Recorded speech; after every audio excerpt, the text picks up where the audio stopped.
ચોથો ક્વેશ્ચન, વર્ગમૂળ કાઢવાના છે. હવે તમે શું શીખી ગયા હોય કે 1849 નું વર્ગમૂળ કાઢવું છે, છેલ્લો આંકડો 9 છે એટલે 3 અથવા 7 વાળો જવાબ આવે. પછી છેલ્લા બે ઉપર ચોકડી મારો, પછી તો કે કેટલાય ભાગ ચાલશે, વર્ગથી 4 ચાલશે, એટલે કાં 43 આવે ને કાં 47 આવે. આ બેની વચ્ચે કોણ આવે? 45. એનો વર્ગ કેટલો થાય? 20 25. અને એનાથી આ સંખ્યા નાની છે એટલે જવાબ પણ તમારો નાનો આવશે.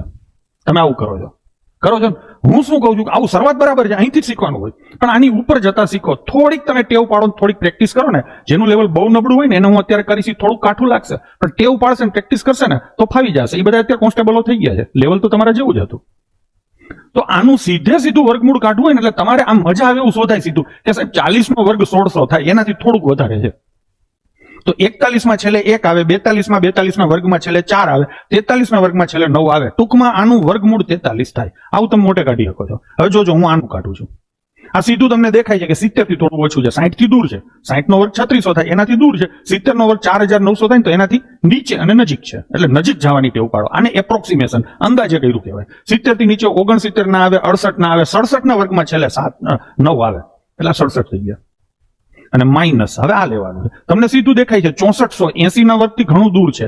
90 ના વર્ગ 8100 ની નજીક છે ને એની નીચે છે, અને છેલ્લે છગડો જોઈએ એટલે જવાબ 90 થી નીચે, છેલ્લે છગડા વાળો એટલે 86. તો આ ઘા તમે આ રીતે વર્ગમૂળ કાઢી શકો છો. શરૂઆત તમારી એકડિયા બગડિયાથી થાય, પણ લેવલને હંમેશા ઉપર લઈ જવાની ટેવ રાખો.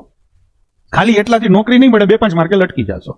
હવે આને કેવી રીતે કરાય? તો કે તમને ખબર પડે આ 60 ને 40 100 થાય.